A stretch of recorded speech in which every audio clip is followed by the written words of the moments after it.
like, I heard you the first time you said it. Can you give me some time to try it and like figure out how to do it?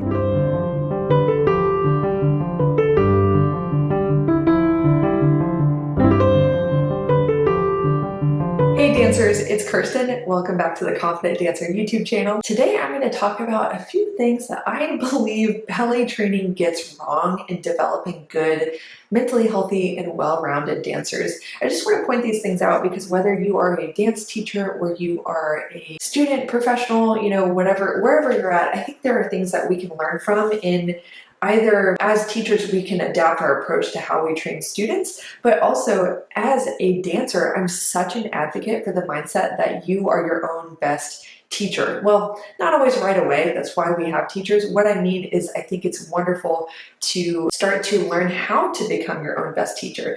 Advocate for yourself. Internalize corrections and ways of approaching improvement that you picked up and learned from some of your favorite teachers, and start to direct that inwardly towards yourself so that you are continuing to, yes, learn and take in great information and training and be led by great teachers, but also lead yourself, because we're not always going to be the center of attention. We're not always going to get individualized instruction when we need it. And then sometimes we're in situations where we're not really getting the training that is best suited to us personally. But that's a great opportunity for you to learn how to lead yourself in the direction that you want to go and learn how to teach yourself. So again, no matter where you're at, what your role is in the dance world, I want to share these things with you, and I think they will have some benefits to offer. So let me know what you think in the comments, and let's get into it. Okay, so the first one is focusing on our flaws and our weaknesses too much of the time. I completely understand the value of looking at, okay, what could be better? Let's fix it. But I do also think that needs to be in a healthy balance with looking at what's going well and how can we enhance that, and looking at, what are some things that come easily to us individually as dancers, and how can that be an opportunity to really develop a specialty or like a superstar quality around that. It's kind of dramatic, but I was talking to Sasha DeSola. I think she mentioned this in our interview together last year, and she's a principal dancer with San Francisco Ballet. Fantastic dancer, fantastic person. Highly recommend watching that video. She said that in her training, she had a teacher who said, Sasha, you're really good at turns. Why not focus on that and try to improve them even more so it really becomes like your strength and your thing? Because she said previously that she was looking at her turns and saying, okay, yeah, it's good, it's fine, I'm pretty good at those, so I'm going to focus on all these other things that need to be better. Again, it's valid to look at your weaknesses and opportunities for improvement and bring those up to a higher standard. But if we're always focusing on what's wrong, what's not good enough, and how do I fix it, then we're also going to miss out on really developing some of our unique artistic and technical strengths, those standout qualities that really define us as individual artists. So I think it's great to balance that out and focus on both. And that brings me to my second point, this, I think, glitch in our thinking where we think that if we celebrate and appreciate what's going well, it's a waste of our time, or we'll get lazy, or we'll start to become delusional about how good we actually are. In other words, I've noticed that we as dancers especially tend to have this sense of duty to like focus on what we need to fix all the time instead of stopping to appreciate what's going well. I genuinely think that celebration and appreciation is such an important part of helping you to become the dancer that you want to be, because it not only helps you with your mental well-being and your confidence, it also trains your mind to look at what's good, and celebration and appreciation is registered as a reward, and that can literally train your mind to be fueled and motivated to pursue more of that reward, more of that good feeling, instead of having your brain, and so many dancers I work with as a coach come to me in this place of their brain has been trained to be motivated by fear. Let that sink in for a second. Ask yourself, is that me? Do you work hard from a place of fear of failure or fear of not being good enough, insecurity, rather than wanting to work and push forward because you want more joy, more satisfaction, more confidence that you're already feeling. You just want more of it. I think that's something I don't see nearly as much as I wish I saw in the dance world. So yes, I think it's really great to shift from focusing on what's wrong to also spending a good chunk of time appreciating and looking at what's good. The third point is promoting the mentality of proving rather than experimenting. Now listen, there's a time to like bring your A game and do what you know how to do with excellence, you know, and like have a plan. Be like, okay, I know I can execute a clean double pirouette. I'm going to go for that. There's a time and a place for that, but I don't think that everyday class should be the place where you're always trying to prove that you got everything under control and that you can do everything perfectly, because naturally that's going to prevent you from experimenting and expanding your skill set. Because naturally, in order to expand your skill set, you have to be willing to fully throw yourself into movements that you are not so good at, and be willing to be seen throwing yourself into it enough times until you can get good at it. So I think we really could benefit as dancers with adding more of that experimental mindset of allowing ourselves to be like, I'm just going to let myself go for a messy triple, you know, like go for it, accepting that it might be messy, but I'm going to just let myself get used to spinning 3 times. So then I could work on cleaning it up.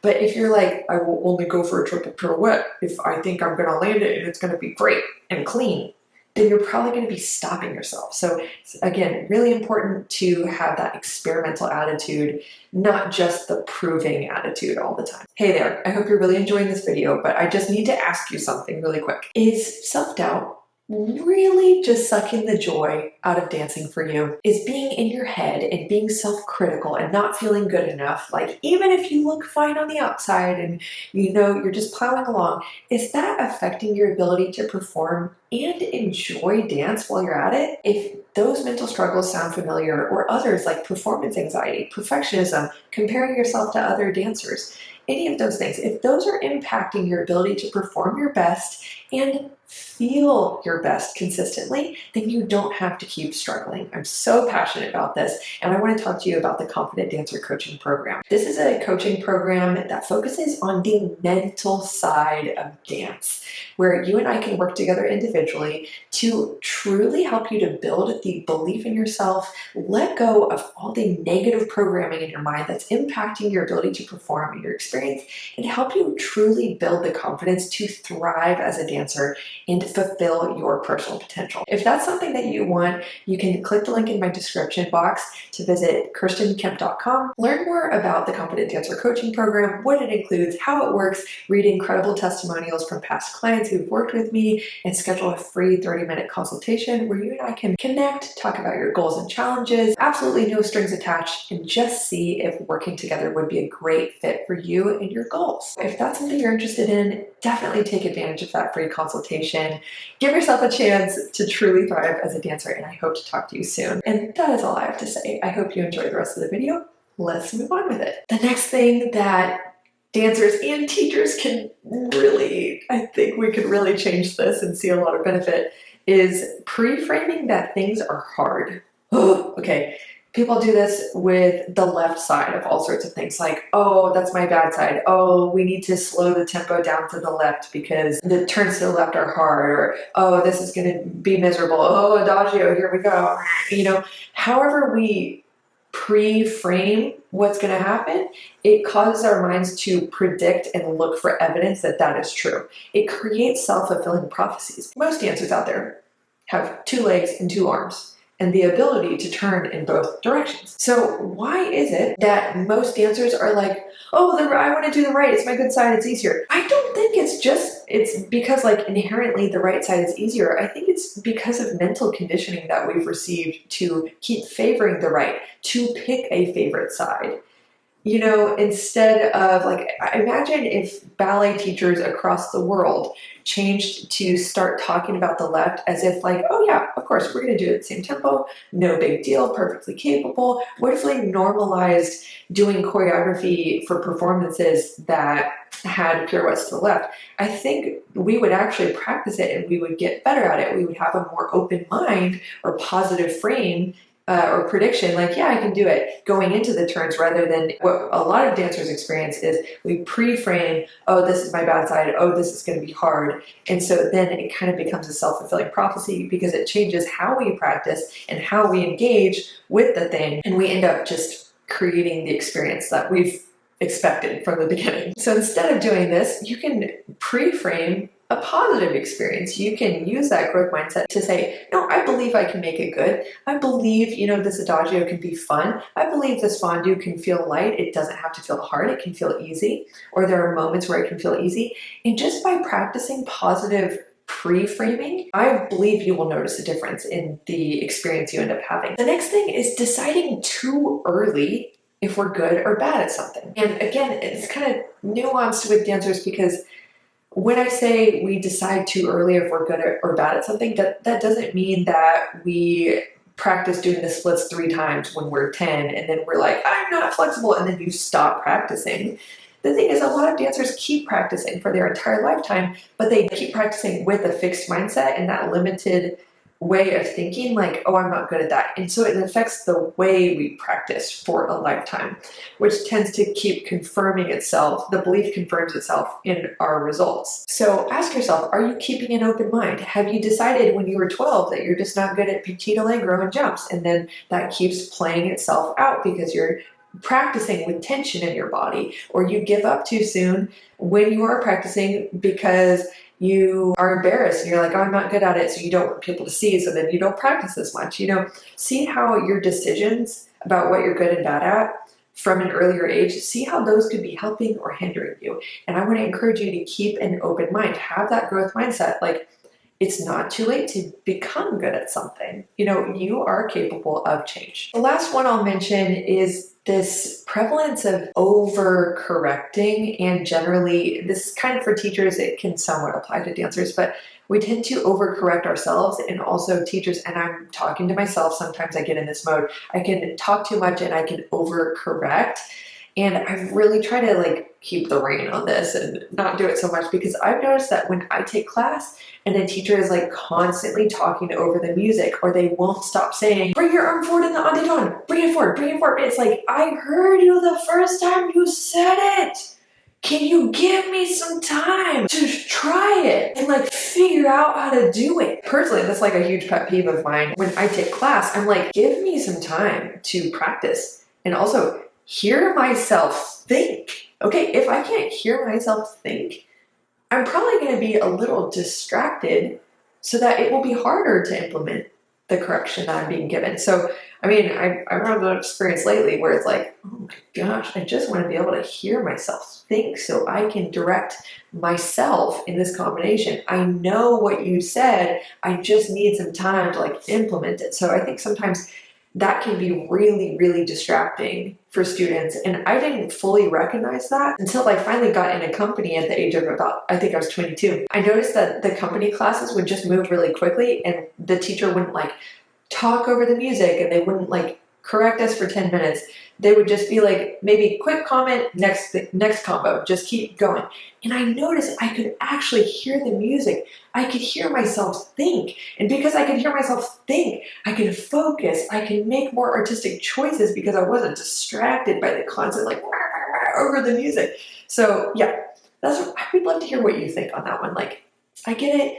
I do it too sometimes. In my classes, I've totally been guilty of that, because sometimes I think the students are not really picking up the combination, so I need to talk over the music in order to help them. But I've kind of had to challenge myself to not do that and just let them be present in their own minds, even if they're going to mess up more. I need to kick them out of the nest and let them learn how to fly. I don't need to be controlling their every second. And then also sometimes I get the challenge, I'm kind of playing devil's advocate here. As a teacher, sometimes I really don't have the amount of time in class that I want. So I try to speak corrections over the music so I don't spend as much time talking between combinations, because it's a rough world out there. We don't have as much time as we want or could use most of the time as teachers. I totally respect and get that. But I've tried to balance that out in my own teaching with saying something once, making sure the dancer heard me, and letting them have time with it, instead of being reminding, nagging them over time. Just give them some time. you know? Or maybe it's with you, like in yourself. Are you giving yourself time to implement something? Or are you constantly like talking to yourself in your head? Yeah, I think we can learn from this on both the teacher and the dancer side. Okay, dancers, I hope that you really enjoyed this video. Let me know what you think in the comments. Let me know if you have additional points or things that you think dance training tends to kind of get wrong. Wrong, so to speak. I'd love to hear. So comment below, like this video if you enjoyed it, and I'll see you in the next one. Bye.